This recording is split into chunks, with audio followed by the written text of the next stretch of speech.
This podcast is sponsored by nobody. Hey dudes, welcome to Splat from the Past, the only 80s themed horror sci-fi show where things can get totally radical. Now today I will be welcoming the hilarious, the talented, the legendary Jeff Maxwell. Jeff, you all remember him as mess hall server Igor Straminsky on the classic long-running war comedy series sitcom MASH. And it's going to be great to talk to him today. He played Igor for 9 years out of 11 years on that show. And he's become like an ambassador for that show. He has a podcast called MASH Matters, which has been running since 2018. I've been listening to it in the last year or so, and I'm really enjoying it. He has a co-host on there, and the two of them talk about MASH. They interview some of his co-stars from MASH and all of that stuff. And it's going to be great to have him. He started out in a comedy team back in the day called Garrett and Maxwell. And he's guest starred on a lot of other great shows. Too Close for Comfort, Chips, Eight is Enough, The Waltons. He's been in some of my favorite comedy movies of all time. Mel Brooks's Young Frankenstein and Night Patrol, and a very underrated comedy called Odd Jobs. And he even guest starred in The New Gidget with my good friend Karen Richmond. And it's going to be a great conversation today. I cannot wait. And I reached out to him last year. It was the 50th anniversary of Young Frankenstein, but I couldn't make the connection until now. So it'll be a nice little belated conversation. So yeah, here is my interview with Jeff Maxwell.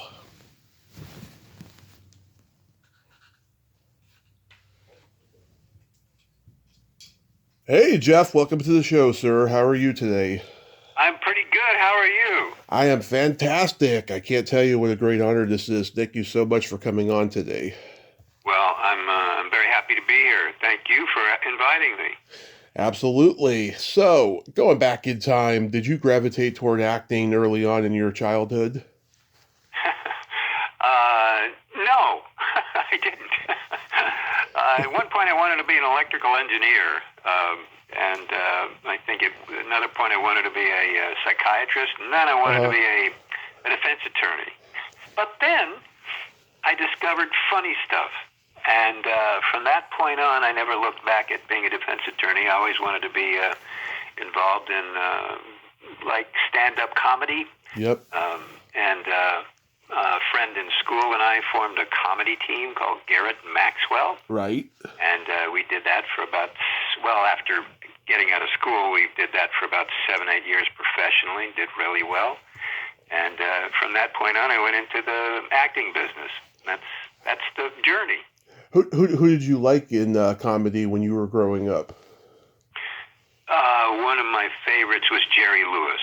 Same here. Oh, love him. Big, huge fan of Jerry Lewis, and I was able to meet him a few times and got a little bit friendly with him, and that was a real thrill. I was really thrilled. He was a difficult man. He had a lot of difficult sides to his personality, but he was always nice to me, and I always enjoyed the time I spent with him. And so he was my comedic hero at the time.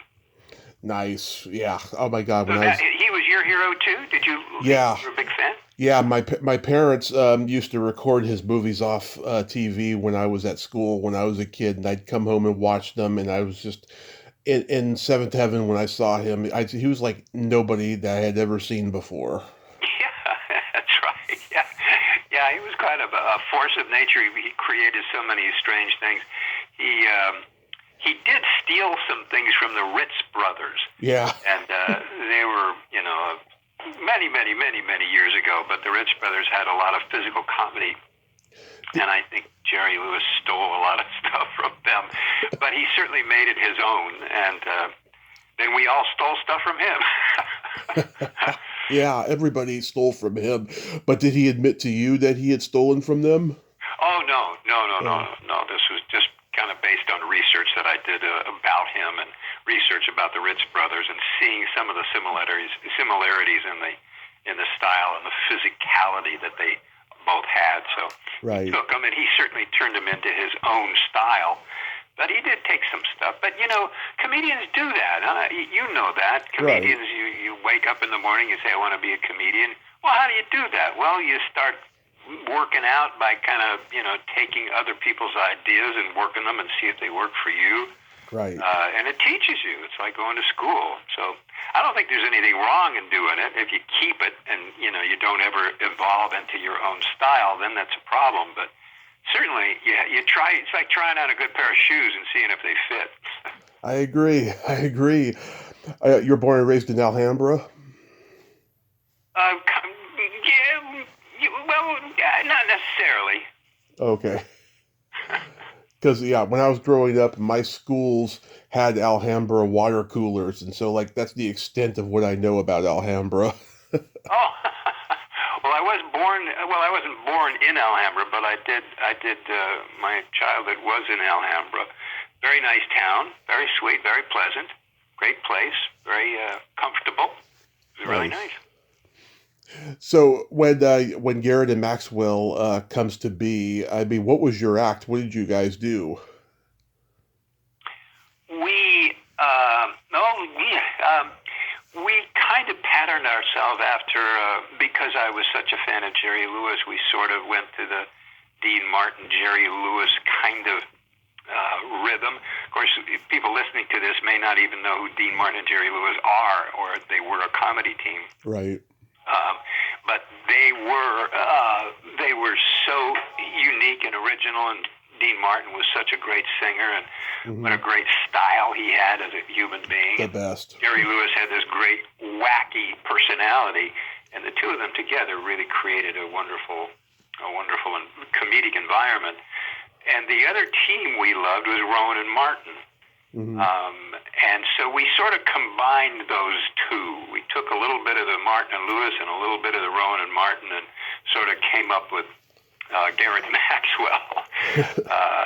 So we did a lot of, interview stuff. We did a funny bit where we had the first pregnant man, and so my partner interviewed me as the first pregnant man, and that was funny. Then we did a satirical thing about acrobats that used to be on the Ed Sullivan Show. And again, people listening to this may not even know who the heck Ed Sullivan was, but he had this variety show, and they featured a lot of acrobats from around the world.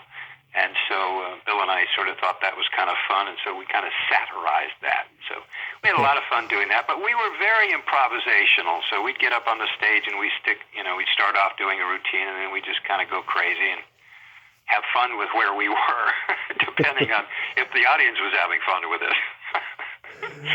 Did you guys? It was fun. It was a great training ground and a great thing to learn about audiences and comedic timing and all that kind of stuff. And I took a lot of that into the acting business as well.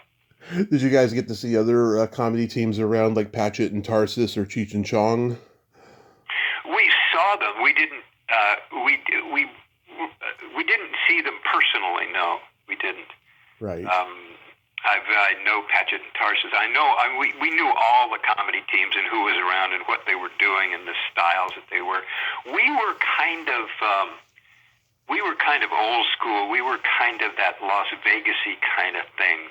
Right. So, the butterfly bow ties and the nice jackets.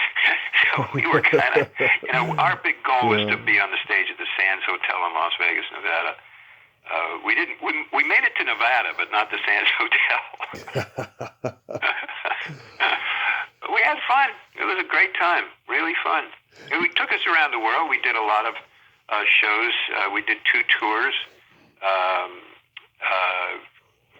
To Japan, Korea, Guam, Okinawa, and Philippines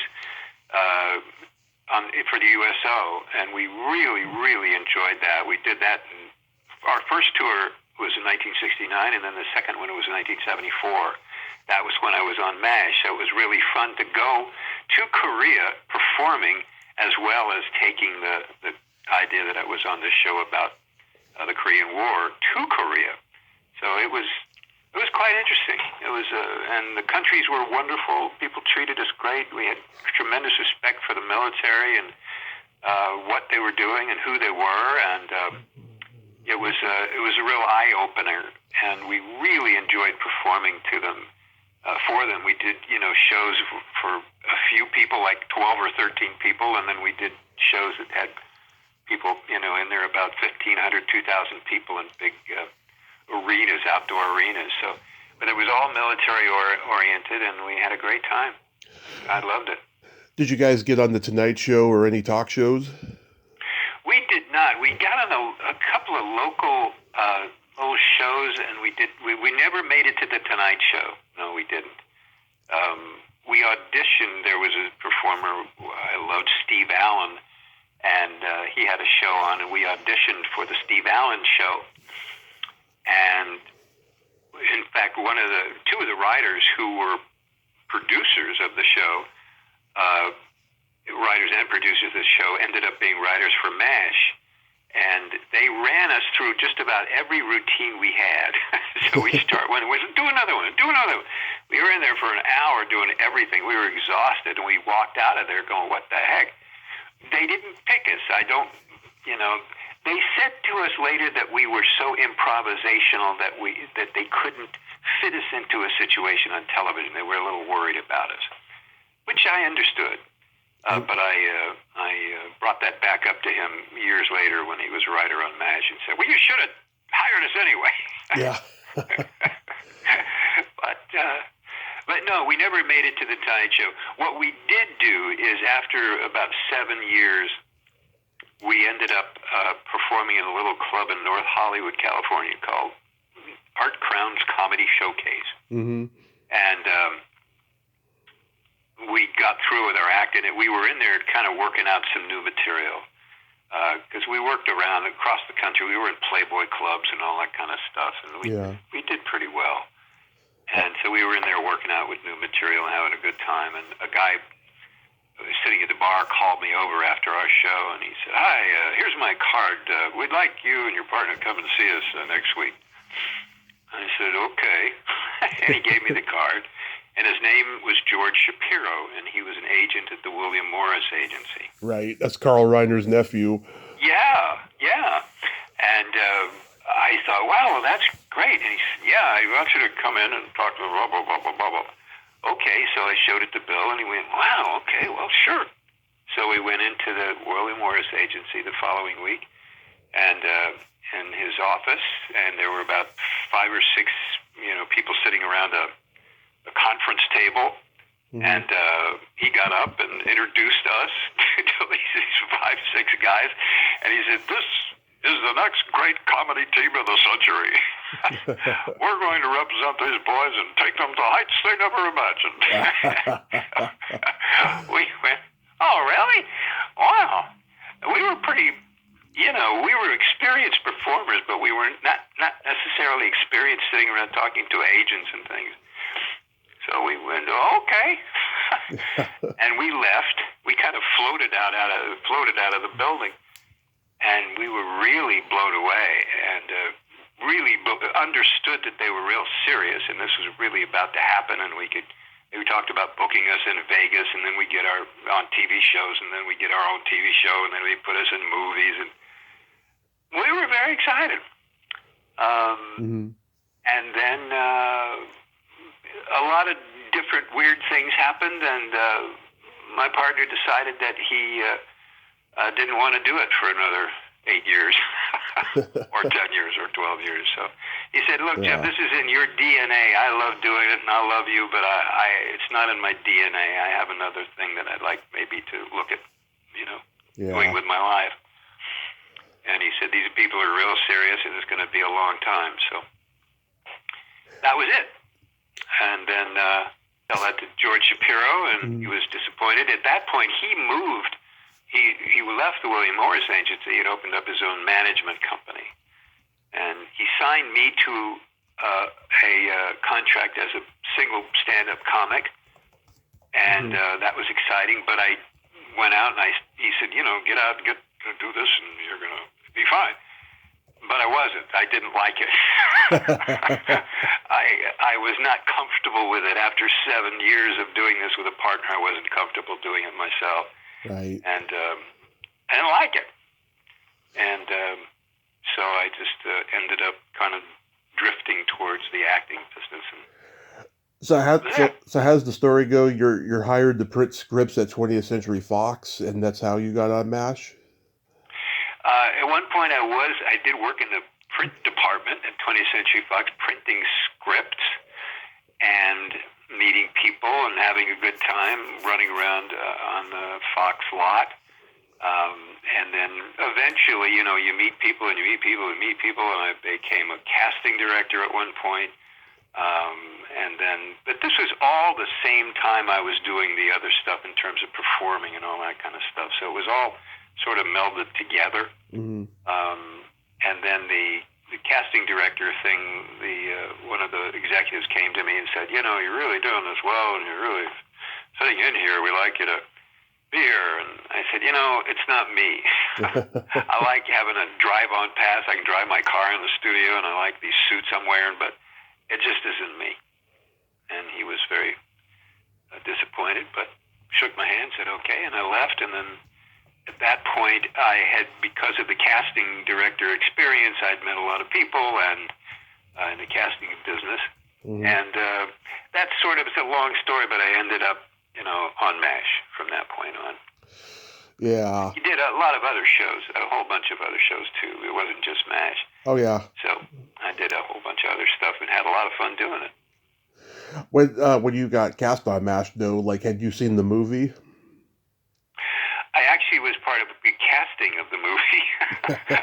I cast a few of the roles on the show, not the big ones, but I cast a few of the roles in the film that were in the film MASH. So that was an interesting thing to go from that, and then years later I was on the show, so that was kind of fun to do. I just talked to Ken Primus, who was in the movie last week, and he was surprised by the movie's success and just how it just became this phenomenon, and he actually liked the TV show. Mm-hmm. Mm-hmm. Well, it did. I think it was a surprise success for Fox. I think they went, oh, wow. They probably got the rights fairly cheaply, and, the movie wasn't cheap to make, but they made most of it out at the Fox Ranch. Mm-hmm. They were out there a long time doing a lot of stuff. And so, I don't think they invested huge amounts of money. It wasn't like a huge superhero movie. And the two stars were not necessarily huge stars at the time, so they weren't paying huge salaries. Right. And so when MASH became so popular and it was a hit, I think they were thrilled that happened. And because of that, they were so thrilled, and they had that set out there at the Fox Ranch. It's now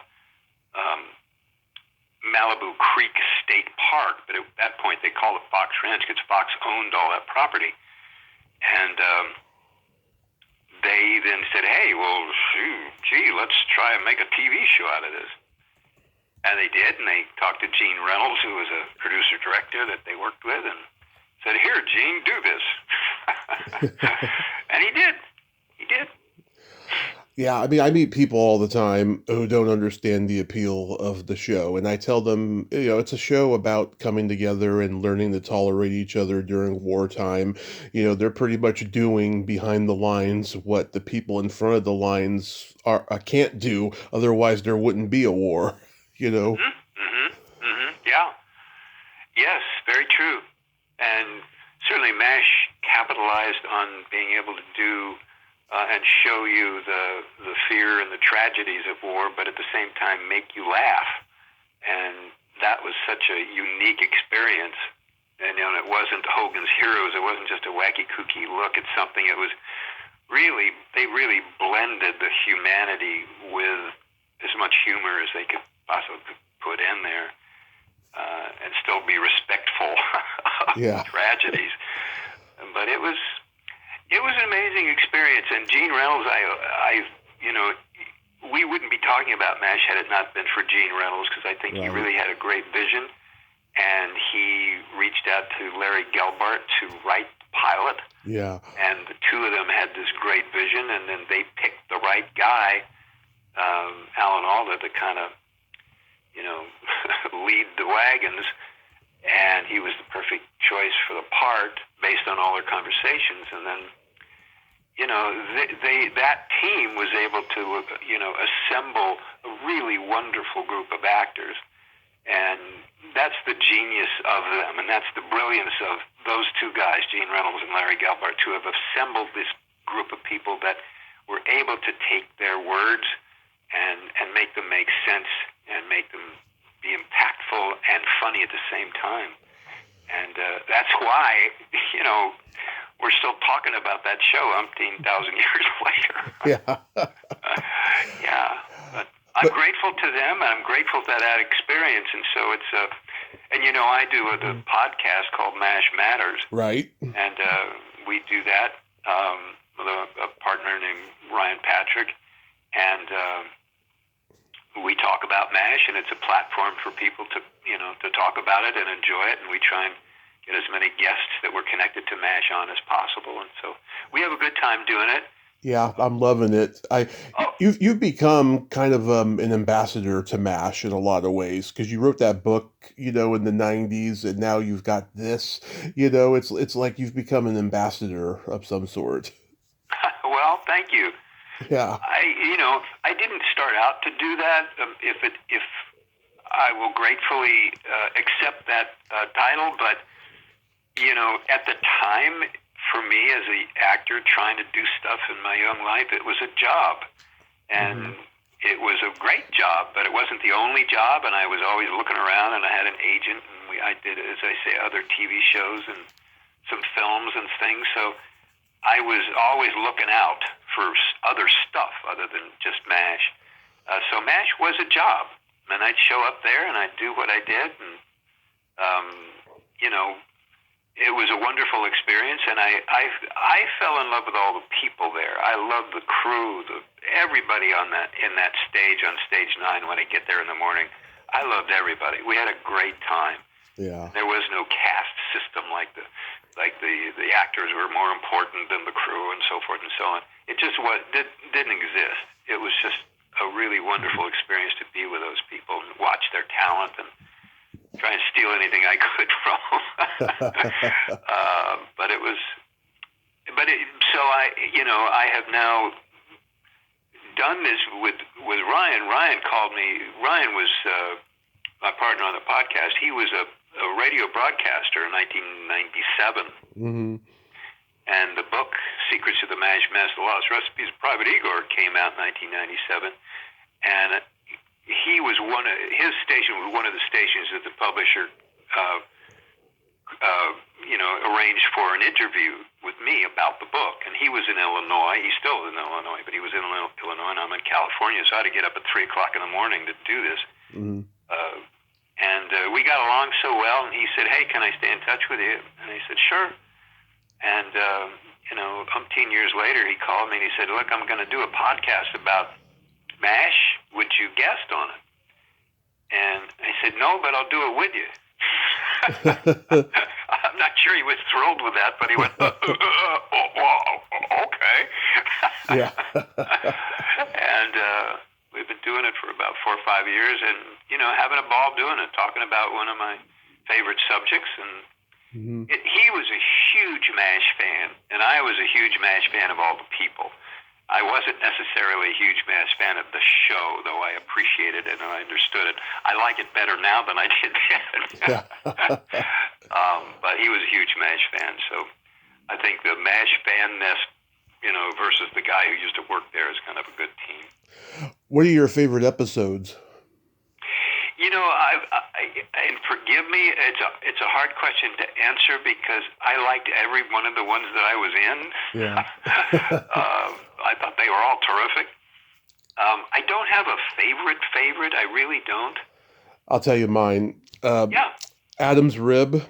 I'm not a big. It's funny. I'm not a big fan of the McClane and Wayne era. I always thought that they were miscast and they lacked the charm that Mike Farrell and everyone else who came on later did. That's just my opinion, but that's a very well written episode. The one where Hawkeye loses his eyesight after the gas explosion, the uh, the famous interview episode that ended up in TV Guide's best of list. There was this one near the end where there was a traveling vaudeville show like coming to stay with them for like a week. I like that one. That one's a gem. And I also love the first episode with Colonel Potter, where he's reading over the complaints and the sins of Hawkeye and Pierce, and he says I gather you drink, and Alda's like only in excess. Yeah, that's a great line. Yeah. Well, you have a few favorites then. Yeah. Yeah. That's great. The one you mentioned that the traveling show, are we talking about the one where the USO shows up? Was it USO? I can't remember. I've seen it enough times, but like I can't remember if it was USO specifically. It probably was. Yeah, that was actually based on a true story from one of the. Now this goes back to my USO days. One of the people who were connected with the USO at that time and arranging for our show to go there was a very nice woman by the name of Marina. And Marina worked with and for the USO very closely with the president of the USO in Los Angeles. And she then was also a performer, and she helped sort of navigate us through the process of going on these tours. But she was also a performer, and one time she went to Vietnam. We were supposed to go to Vietnam twice, but each time it got actually the first time, and it got too hot, so they said, no, you can't go. So they changed us to the other tour. But Marina went to Vietnam with one of the shows as a singer, and she was injured quite severely, and ended up going to a MASH unit, and then wrote about her experience, and years later contacted the executive producer, Burt Metcalf, and told him about this experience, and he said, well, let me see the material, and she sent it to him, and that became that two-part USO episode, which I think is pretty cool. Oh, this one's a single episode, so that's probably it's not that one. Oh, okay. Then maybe I'm talking. I'll shut up. No. Yeah, it's a single. Yeah, no, because this was I'm pretty sure it was. I think it was a two-part episode, I believe. Yeah. That was some years ago, so my memory isn't all that perfect. It's okay. There was a few episodes you were in that were directed by another guest of mine who passed away recently, Tony Mordente from West Side Story. Do you remember anything about Tony? I don't. I'm sorry to say I don't. Again, it was a long time ago, and the individual moments, some of which I remember, some of which I don't, some of the people I don't. One of the gentlemen that was a director, he directed more episodes of MASH than anybody, was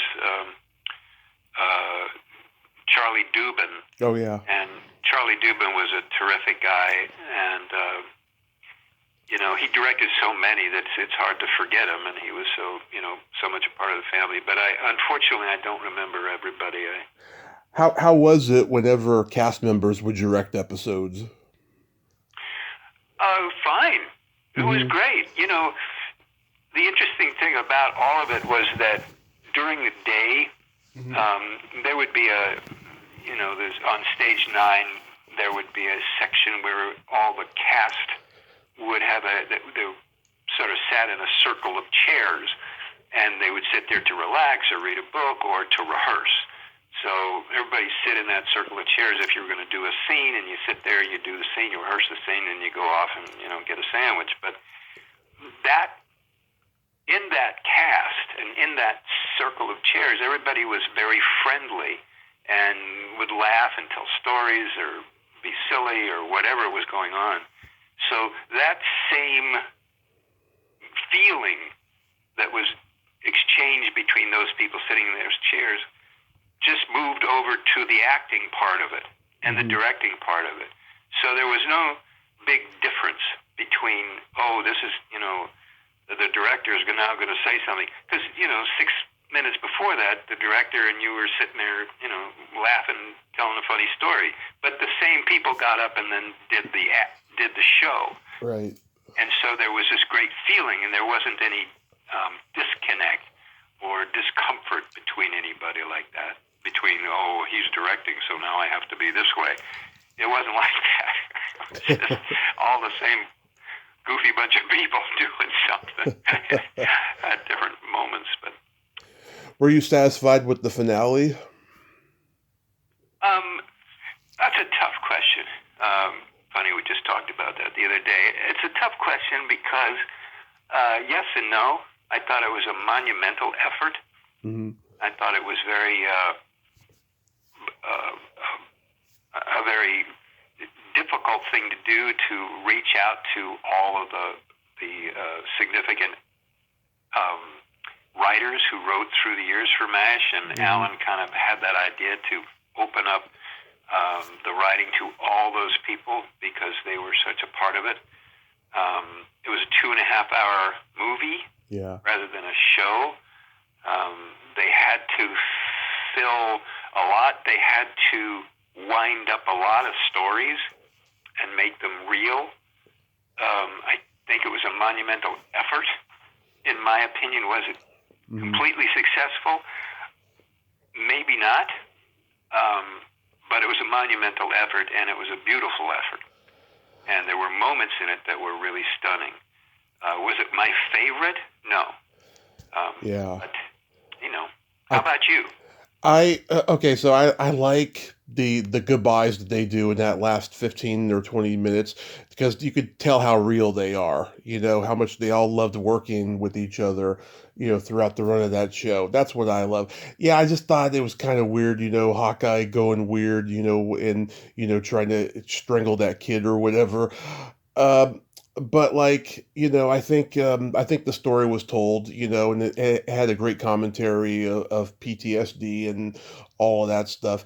It's funny. I talked to the actor John Van Ness, who guest starred in that episode, and he told me that when he was there, he felt like an outsider because he saw the camaraderie with everybody, and he saw how sad everyone was that the show was going to be ending after 11 years, and that he could really feel for them, and he knew that he was witnessing a once in a lifetime thing in history in television. Yeah, great point. Yeah, sure. It was a monumental after 11 years, and this is like your family, and suddenly they're all going to go away. That was tough.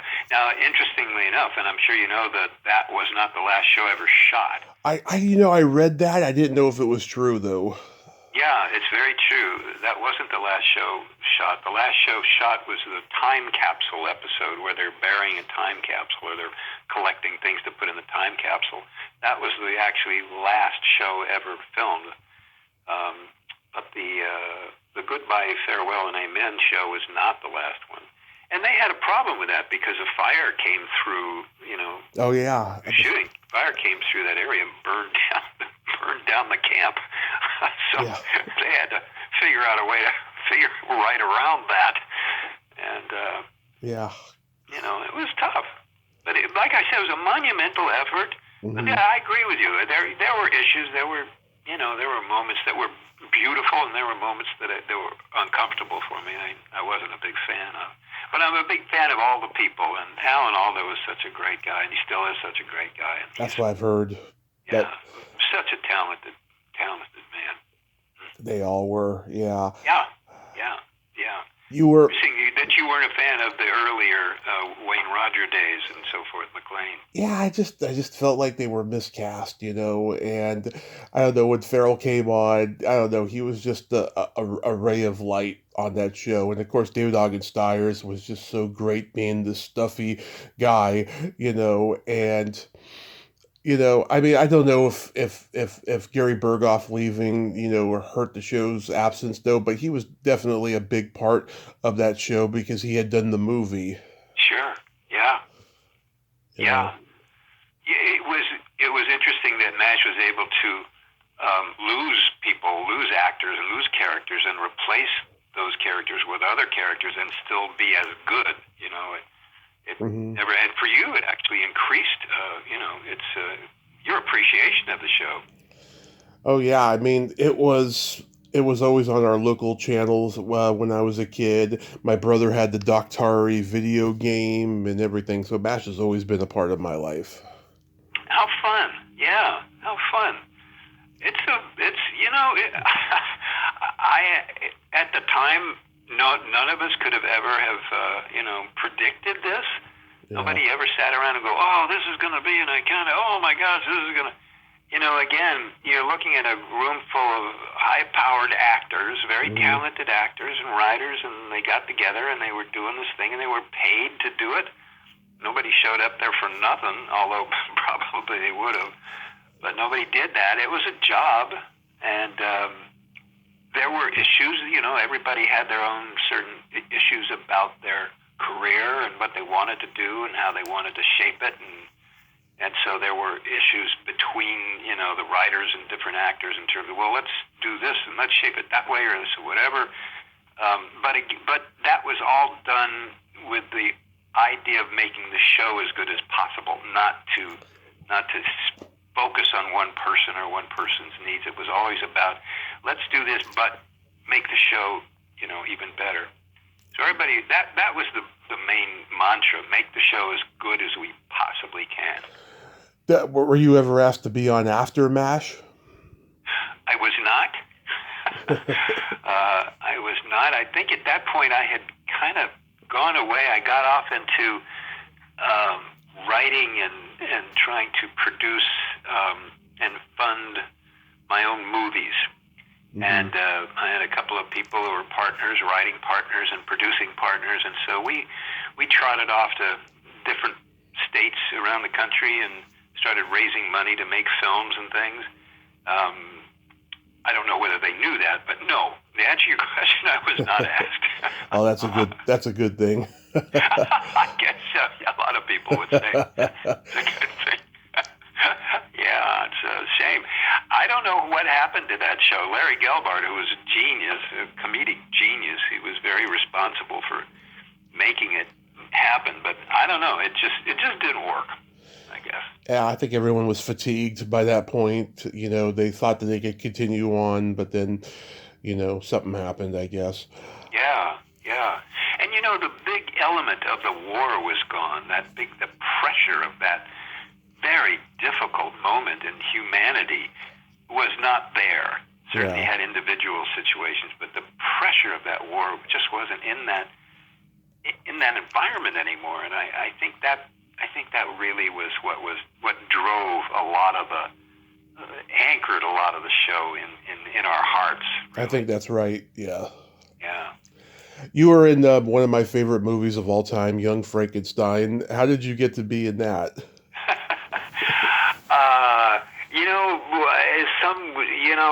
I probably showed up and audition or say something or read this or do that, and I got there. The problem is, the frustrating thing for me is that in that scene, in that theater, when they were talking, all those doctors sitting around, I had some dialogue between myself and somebody there, and I don't remember exactly how it worked. And so did other people. Other people were picked in that shot too. And we all dialogued back and forth with whatever was going on. And all of it was cut out, unfortunately. And there was only one guy who had the dialogue back and forth left. All the other stuff, which was quite funny, by the way, did not make it. And I felt bad, not only for me, but for the other 3 or 4 people who did those scenes, too. So it was unfortunate. But, hey, that's stuff. You end up on the cutting room floor. That opening classroom scene is comedy gold. No pun intended. Danny Goldman, who was in the MASH movie, by the way, is just so great as that condescending student, and just Wilder, just the way he builds up his anger like he does in most of his movies is just brilliant. Yeah. Yes. Yeah, it was a great scene. Great scene. It was really fun to be there. I was a huge fan of Mel Brooks as well. Still am. Yeah, me so too. It was a thrill to just be in the same room with him and watch him do what he did. So it's and Gene Wilder. My gosh, you can't get better, really. So watching these guys do it, I was just like, wow, this is good, and they're paying me to do it. Yeah. Which is a lot of fun. Yeah. Kentucky Fried Movie, I love that too. Oh, by John Landis. Best. Yeah, he and I first met. I was also a mail boy for a while at 20th Century Fox in my younger days, and he and I met because we were both mail boys. Mm-hmm. And we would run amok delivering mails and doing crazy things with the golf carts driving around the studio. But we had a good time, and I knew he was, wanted to be a filmmaker, and he was working very hard to do it. And he kind of knew that I had my eye on doing performing things, so we worked together really well, and we had a good time. And later, when I started doing MASH, he came to the set. He was off doing whatever he was doing, but he came to the set, and he said, Jeff, I'm doing this show. It's called the Kentucky Fried Movie. These guys came from Wisconsin, and they got the Kentucky Fried Theater, and now they're in the movie. And I got this one thing, this cute scene. I want you to do it. I said, okay. And that was it. And that was it. He said, okay. And then I showed up. They sent me a script, and I read it, and I thought, okay. But it was so physical, and I really loved it because that's what I, grew up watching Jerry Lewis and all that kind of stuff and making faces. So I couldn't wait to get in that theater and have all those things done to me that we see in the Kentucky Fried Movie when I go into this segment called Feel Around. Yeah.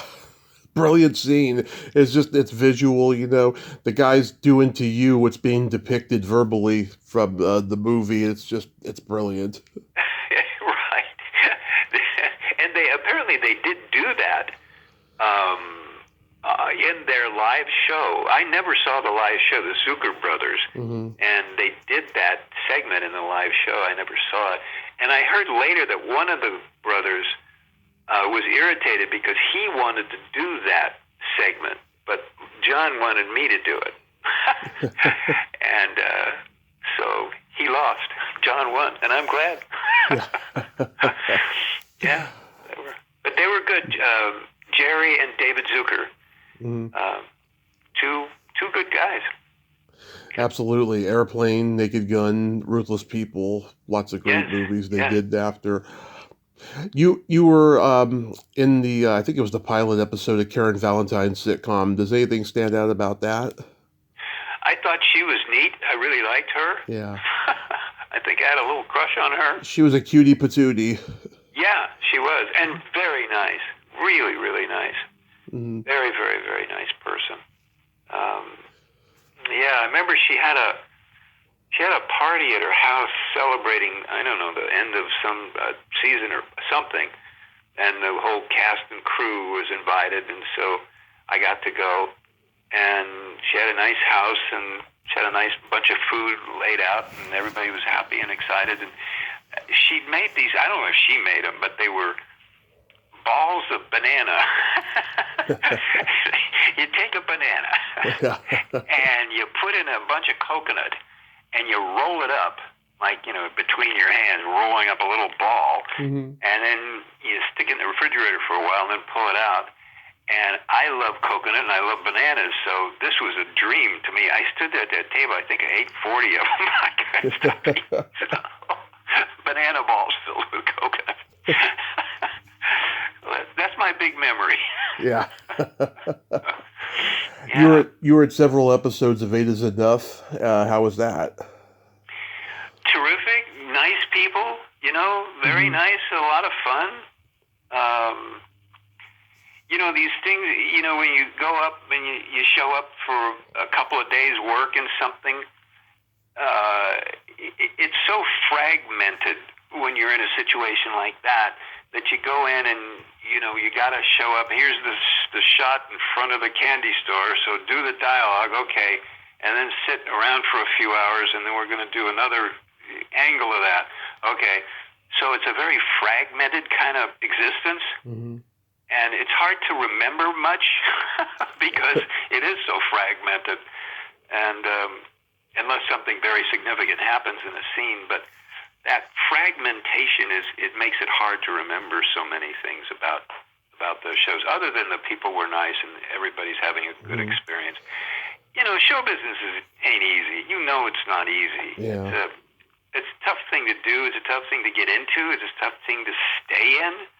There's always so many pressures, one way or the other, on you, either your own insecurities or what you think you need to be or not be or whatever. And when you're doing these things, it's such a relief because, gee, I got a job.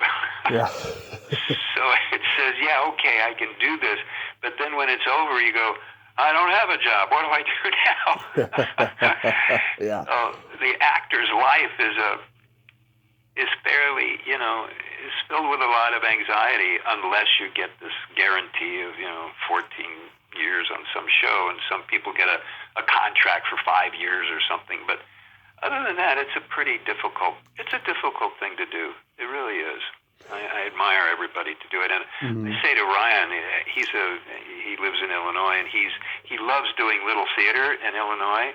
Mm-hmm. And I say, gosh, you're doing the most pure thing of acting you can, because you're not doing it to get a job. You're not doing it to get on a series. You're doing it because you love the craft. Right. And that's always an admirable thing. I was doing it to get a job, to make money.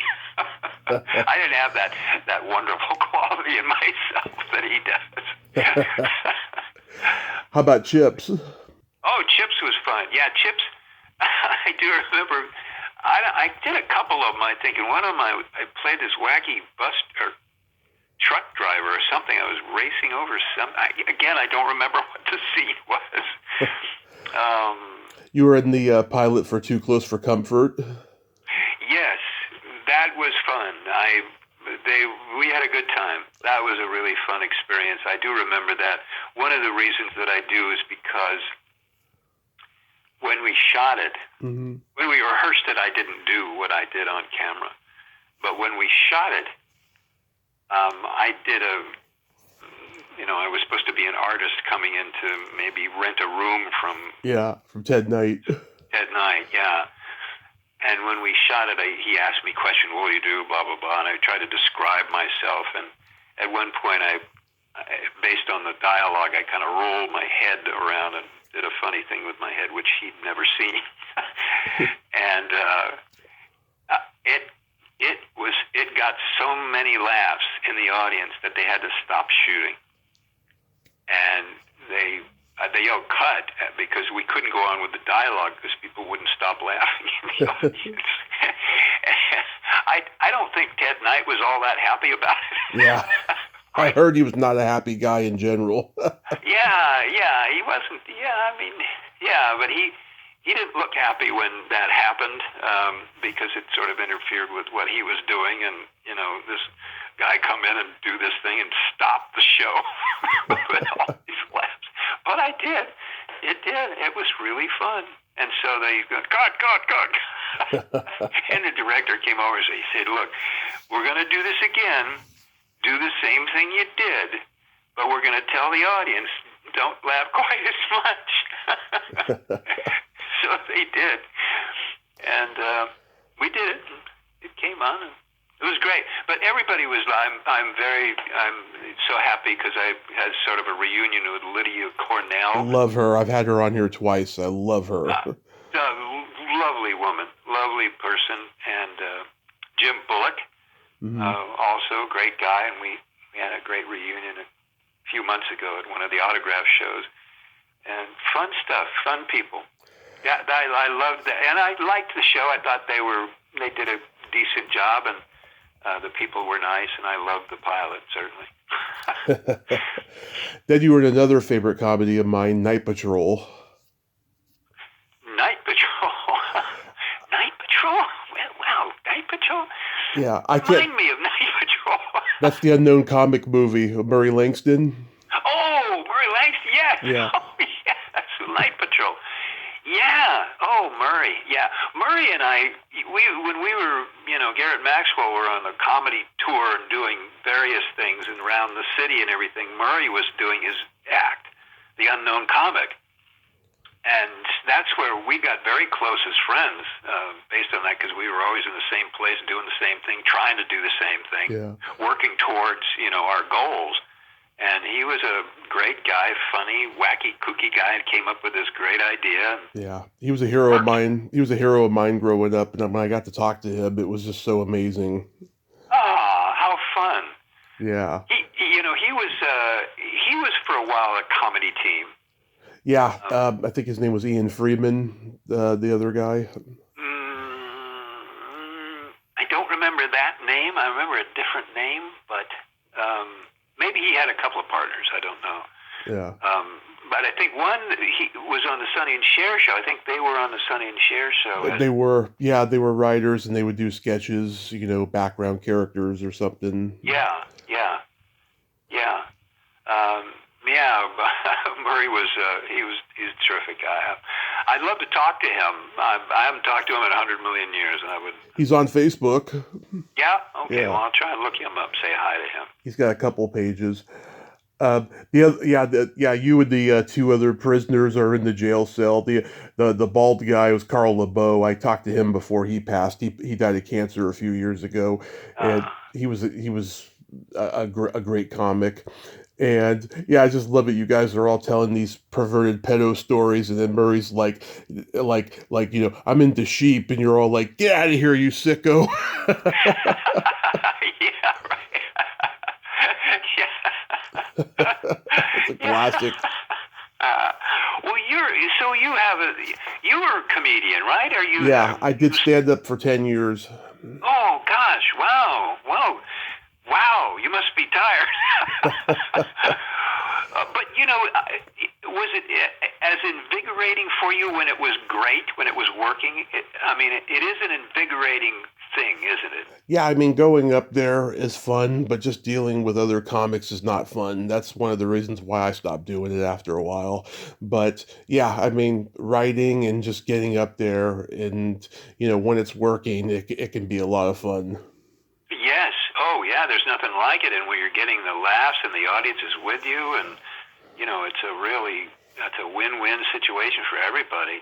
Interesting that the other comics you felt was difficult to deal with. Is that? Yeah, in this generation, it's become so testosterone-driven, more so than it ever was, and it's just, and I'm from San Francisco, and San Francisco is a very weird, diverse kind of a place, and your comedy is not going to be for everybody over there, Mm-hmm. Mm-hmm. Yeah. Interesting. Wow.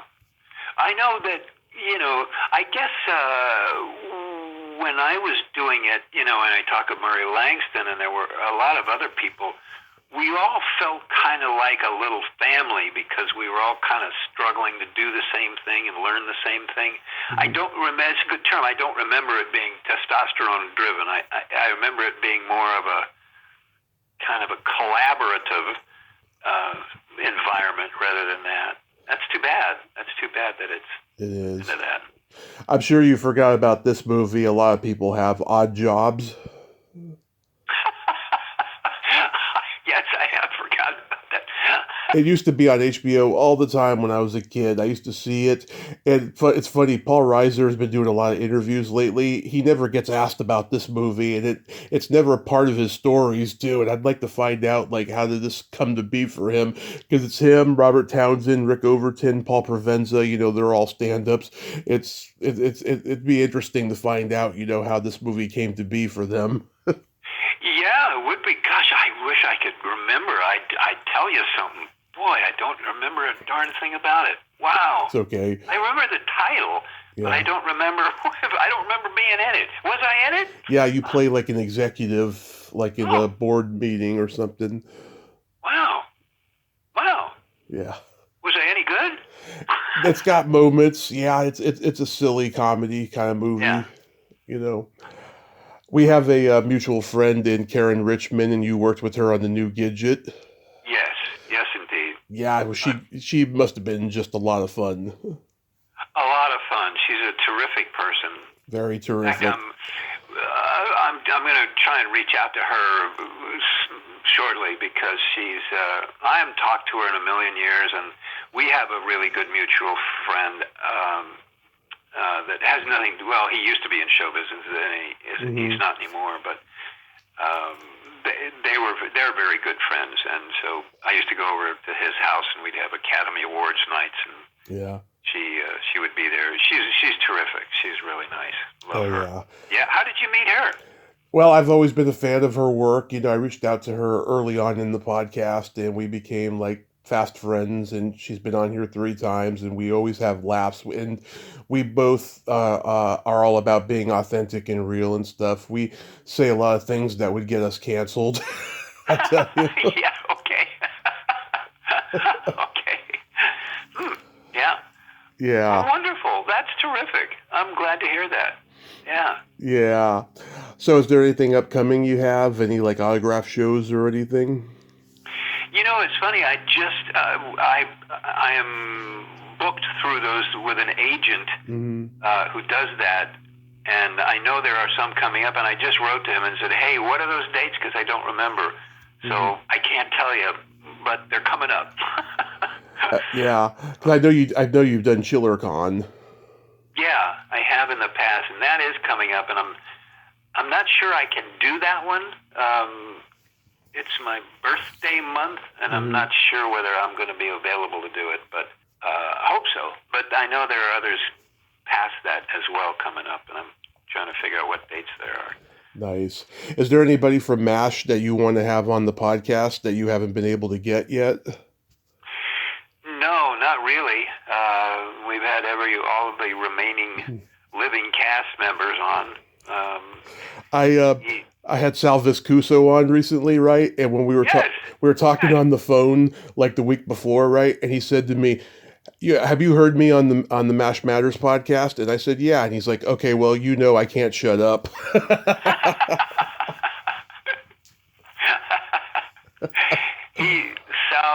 He's a great guy. He is. He's one of my favorites. Yeah, he's terrific. He's a terrific actor, and he's a wonderful. He was very nicely consented to do the beginning of our podcast, MASH Matters, to say attention. Yeah. And he did that for us, and it was very nice. So because he did so many of those episodes. Yeah. He and an actor named Todd Sussman, the two people who did those announcements. And I remember Todd. He's always been that guy. He's got one of those faces you never forget. Yeah. In my early days of going to auditions for commercials and stuff, Todd and I would always be in the same audition, and he got so many of them. He had this kind of everyman face, and he fit so many situations for commercials. So when I walk in the door and I'd see him sitting there, I go, "Oh no!" Gee, I got to get to the car. I'm never going to get this one. But I got a few of them. Well, Jeff, I thank you so much for coming on today, and I will keep listening to MASH Matters. I'm so glad that you guys are doing it, and I hope you have yourself a great rest of your day and be safe out there. Well, thank you very much, and again, thank you for doing what you do, and I love that you have had so many guests on. It's astonishing the amount of guests you've had on. It's astonishing for me. But keep going. You may be in the record books. I think you already are, actually. But I thank you. It's been a pleasure, and whatever I can do, let me know. I'm always here. Absolutely. You have a great day. Thank you. You too. Thank you. Bye-bye. Bye. Well, there you have it. Jeff Maxwell. Ain't he a cool dude? What a nice guy, huh? Oh my God, what a real nice guy and a great storyteller. I'm so glad that we could talk today. I just enjoyed hearing all his MASH anecdotes, and he's so passionate about MASH. I mean, you can just hear it, and great little stories here and there about the other things as well. That was a great talk. It was better than I expected, because I'll tell you, whenever I talk to people who were on such an A-list project, movie, or TV show, it can be kind of tricky because they've been asked the same questions a bazillion times. But Jeff, oh my God, he was fun and engaging, and I enjoyed that talk. Well, until next time, this is Tommy Throwback Kovac saying there's no shame in living in the past because the present sucks. Later, dudes.